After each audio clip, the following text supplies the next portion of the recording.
Thank you very much for staying with us today. And to sum up what we learnt today, I'd now like to welcome CSBA's Managing Director, Paul van Veenendaal. Hi, yeah, thanks, Carolee. I hope everyone can hear me.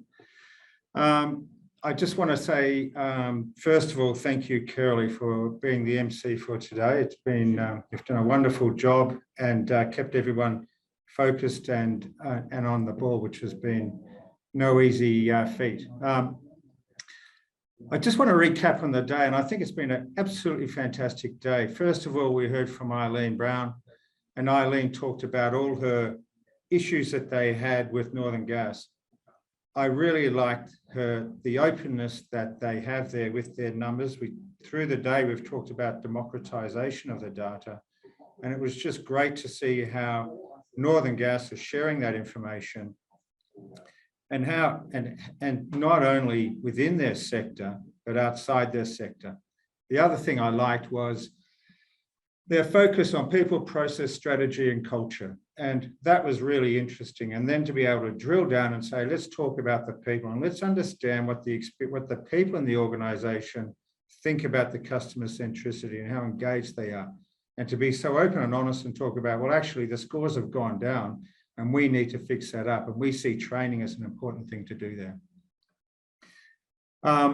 Then we moved on to Dennis, and I still have in my mind that slide about getting to net zero by 2050, and it looks incredibly scary. And I just think that is such a challenge that we all have to get on board with. And then to see how the ENA is taking that challenge on board and putting a really strong structure around that within the gas sector to say, okay, it's going to be hydrogen, the different types of hydrogen, and how we can get there.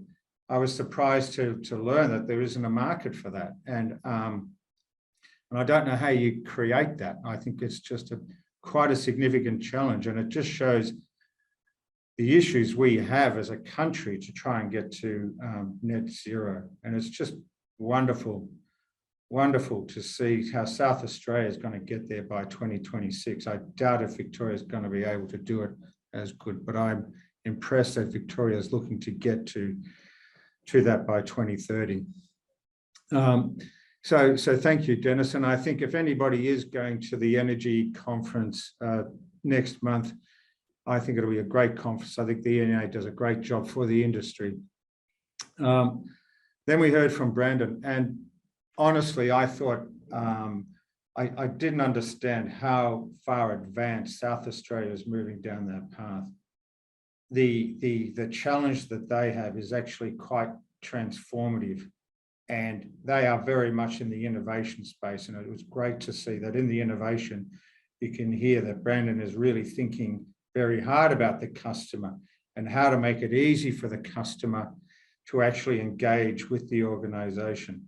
The learnings that came from moving in that whole flexible power to the grid service that they were providing, and then to realize that 85% of the people hadn't even seen that, we hadn't even been offered that opportunity, is just such an eye-opener. And to see that now they're working on ways, how do we get engagement from a customer when it's just not the most exciting thing to talk about, and how do you do that? And I thought, I really admire what the team at SAPN are doing to become more customer focused and to really understand how they can get more engagement and help move the state and the country to a much more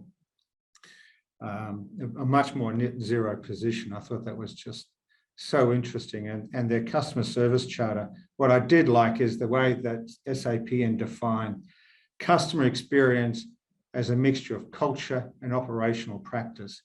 And I think that's something that we are learning from the likes of Northern Gas, and we're seeing not just in the energy sectors of CSBA, but we're seeing it in many other sectors. People want to do customer centricity audits, they want to do voice of the business type feedback and understanding where they sit on that platform, be very close to their customers. We then heard from Sudipta, and it's just wonderful to see how, for those organizations that are partaking in the benchmarking program, to see that improvement and to see that growth. And the customer experience is getting better and better, particularly in things like new connections. The focus is moving a lot more to duration and customer and keeping me informed and communication. And I think that has been quite a major eye-opener. But also to see how those drivers are moving in the last year. Subtle moves, but really important moves. And I think when we are talking about moving into more actionable data, this is the sort of stuff that we need to understand and to build programs around to try and improve it. I'm a firm believer that you're going to learn more from your peers within the industry than you will from a bunch of consultants coming in and telling you what to do. And I think that's what we're trying to do with this benchmarking program, is to actually learn from each other and create the environment so that we can learn. And we know that, you get 9 out of 10, I get 7 out of 10. How are you doing it as a people, as a process? What is it? So thank you to Sudipta for that great overview. I do think that one of the things that we are seeing is a much greater, and the way forward and the next steps is really to start engaging more and understanding where everybody is within the organisation on that journey and have a good measurement in place.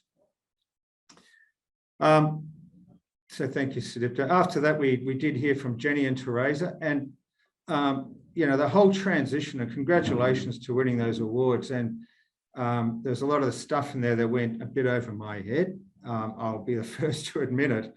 I love the framework about innovation, action, and engagement. I thought that was excellent. When I was listening to them speaking, it made me, and I don't know if people know this, but back in the early days of energy or electricity in Australia, around the world, 240 volts, as we know it, is the standard, but it wasn't the standard way back then. And the work that the team at Ergon and Energex are doing is really trying to get those standards right so that we all know what is the standard, and it will make it much easier for us to engage and be able to supply our solar energy back to the grid and get it to us. And I think that is something that the amount of work that's required to do that, it's a bit like, I suppose, when you go to other countries and you've got to have all these different sort of plugs to be able to get electricity out of the grid up there. In a way, the work that they're doing now is just so important going forward to make it easy for customers to be able to engage and to do the job and to get the job done in a safe working environment. So I was really impressed with the work that they're doing there. And I think it's going to make it much easier in Australia going forward in that transition as we move from buying electricity from coal or from gas or whatever, but to buying it from many suppliers and providing the framework for that. So congratulations to the team for doing that.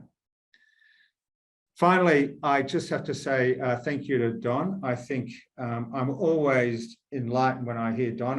I think what he talks about, the stories that he has brought together, the discussion with Clayton Christensen and Jeff Bezos is just really enlightening. And I have to say that Don is one of the most respected professors at the Melbourne Business School, and it's no surprise when you start hearing the way he's been talking about customers and giving some great examples. The frameworks and the stories really bring everything to light. And I'm very appreciative of Don taking the time out to just give us a heads up and the academics, and not just an academic side. He's one of the few academics, I think, that can bring it to life in an environment and make us look outside the industries that we're in and see what else there is out there, whether it's Amazon or Airbnb. So thank you to everybody for coming again today. It's been a wonderful day. I really appreciate the engagement from everybody here. And thank you especially to Carolee. I really appreciate you being the MC for today. So back to you, Carolee. Thank you. Thanks, Paul. Thanks so much for wrapping up today's forum with the key takeaways. So just before we say goodbye, we wanted to say a few thank yous. Firstly, thank you so much to all of our amazing speakers. I'm sure everyone who joined today would agree that we have been fortunate to hear from not just Australia's, but the world's finest talents in customer experience in the energy industry. As a sign of our appreciation for their time and contribution today, we will be making a donation to the Smith family on their behalf.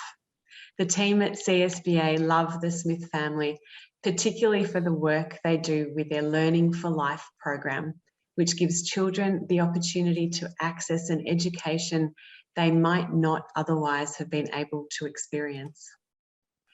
We would also like to thank our event partner, Balloon Tree, for their behind-the-scenes management of today's event. Matt Smolin and his team are extremely professional and skilled at what they do, and we just couldn't pull this off without your partnership. Thanks. And finally, on behalf of Paul, Sudipta, and everyone here at CSBA, we would like to thank you all, our wonderful engaged audience, for your attendance and your participation today. We sincerely hope you will take away some key learnings about how to build a culture of action within your own organisations. Sudipta will email you next week with the video recordings of each presentation today. And last but not least, please let us know feedback about today's CX Forum Energy. Please look out for Sudipta's email this afternoon. It will have a link to, you guessed it, a quick and easy online survey that will only take a couple of minutes for you to complete. Thank you once again for attending today. Enjoy the rest of your week. Thank you.